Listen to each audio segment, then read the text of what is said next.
So, what is going on at Aston Villa? So, the news broke that they missed their tax bill, and HMRC have served them a winding up petition. So, what is a winding up petition? So, as some of you may know, or if you're new, you may not know, I support Hereford, and Hereford have had their problems over the last few years, so I know a little bit about what's going on. So basically, they need to pay this tax bill, and it's meant to be around £4 million,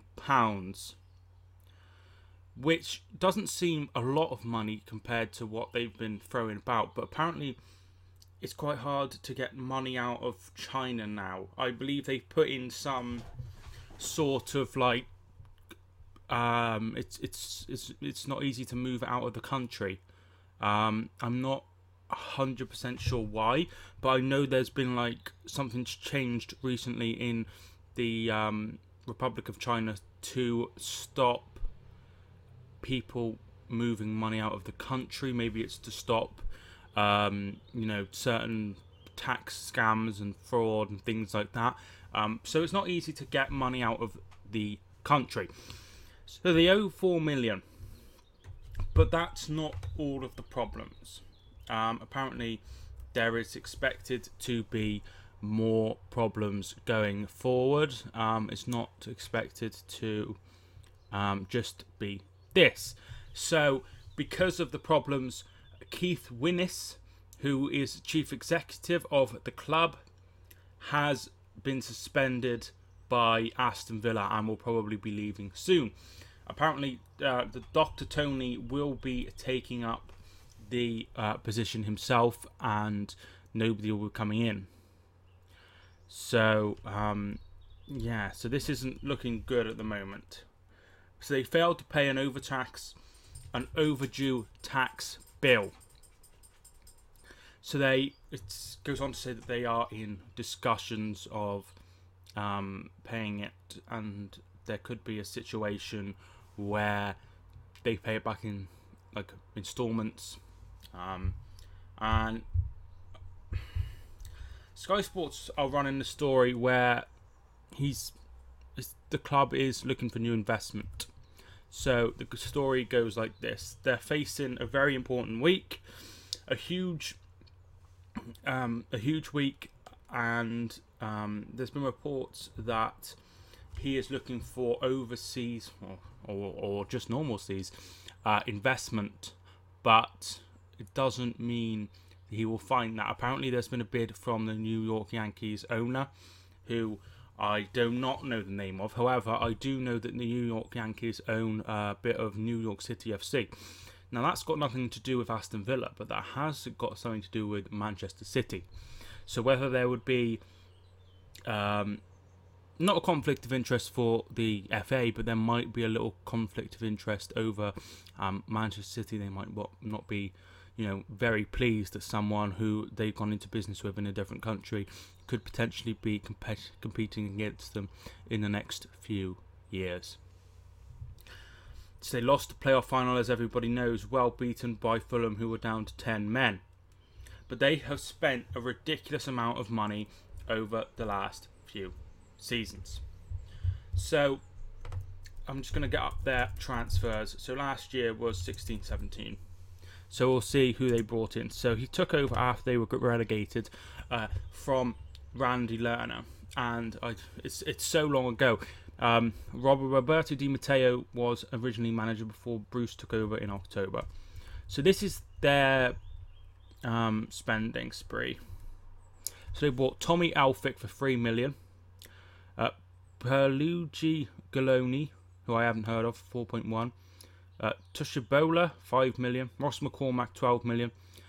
James Chesters, $8 million. Jedinak, $4 million. Richie Delat, $2 million. Jonathan Codger, $15 million. Alberto Adamoa. Albert Adamoa, undisclosed, I don't know how much that is. 3 million for Henry Lansbury, 3 million for James Bray, and then a ruck of undisclosed fees, including Scott Hogan, who was around 12 million, Neil Taylor of Swansea, Conor Hourihane, and that was another over 10 million, I would say, and then Bjarnason from Basel. They did get a little bit going out that season. They sold a few players. Notably, they sold Scott Sinclair to Celtic for 3.5 million, and Kieran Clark for 5 million, and Idrissa Gueye for 7 million. So they spent a hell of a lot on some very, very average players. Most of them aren't in the side. Next year they had another go at it. So who did they sign in this season? John Terry came in. A free transfer, but he wouldn't be on a championship wage, would he? He'd be on a massive wage. Chris Samba came in. Glenn Whelan came in, and also El Mohammadi came in. Once again, I would expect to be on very big wages. Robert Snodgrass came in on loan. You'd expect him to be on a fair wage at West Ham, and I would imagine that they probably pay a fair bit of that. So this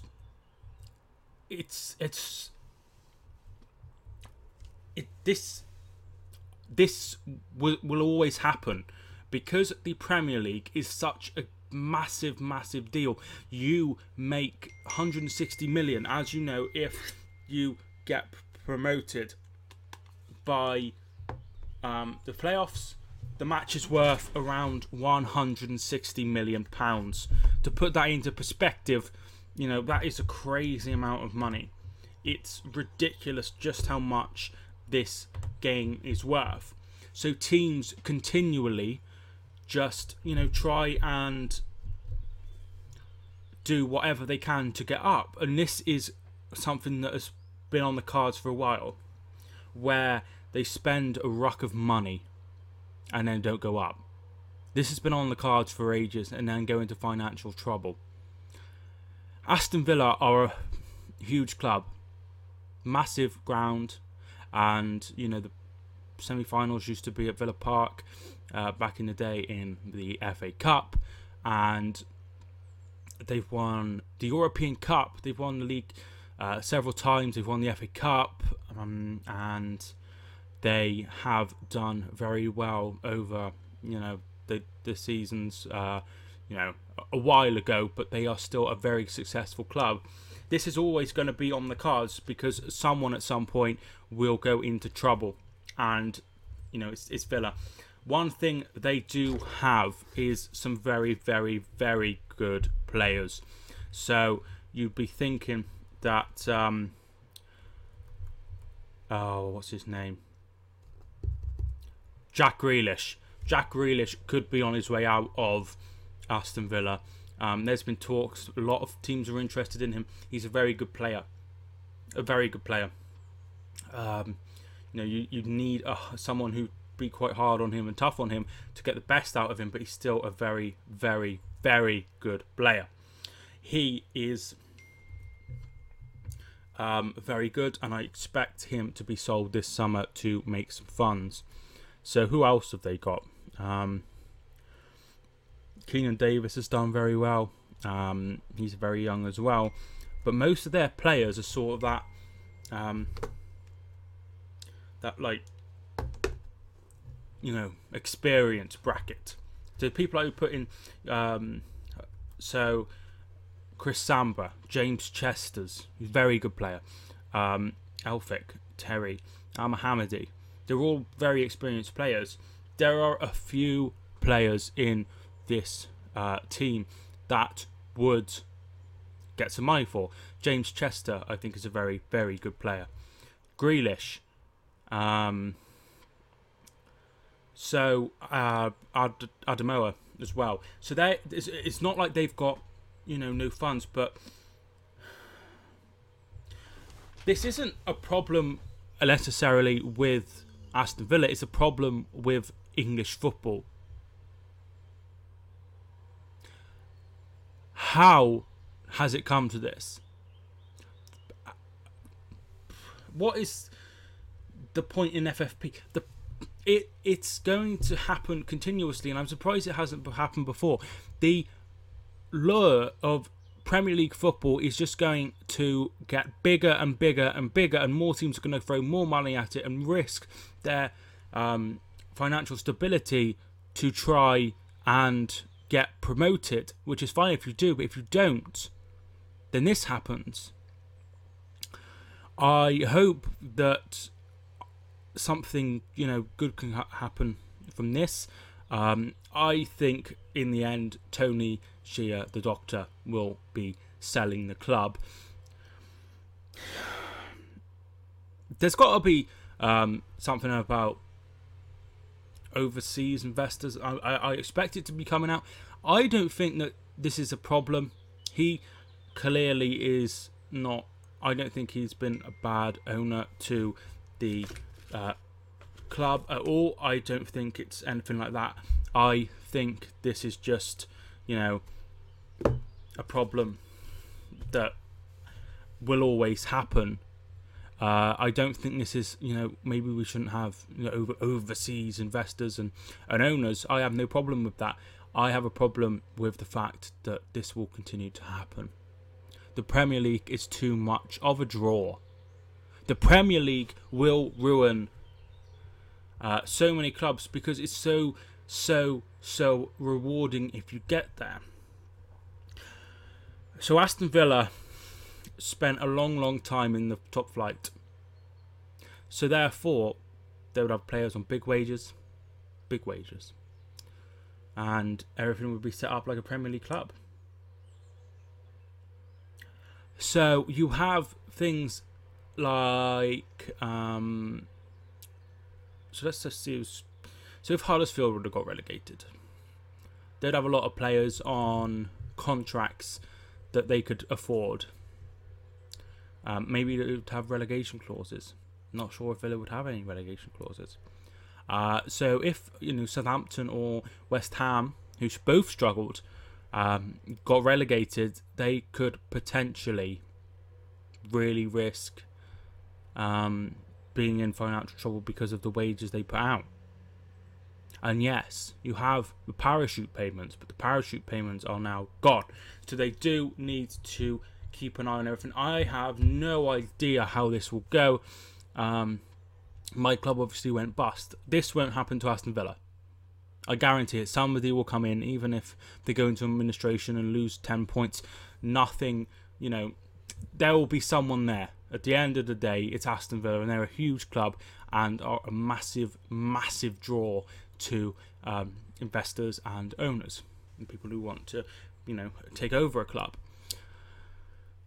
Things could be so differently for Aston Villa if they would have won the game, but they didn't. And there's nothing they can do now. And what they need to do is try and, get this all sorted. So they risked it.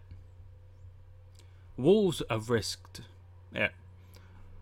Spending 15 million on the likes of Ruben Neves and bringing in X, Y, and Z. But the risk has paid off because they've got promoted. Therefore, every penny they spent, they're going to make back immediately. Aston Villa, not the same.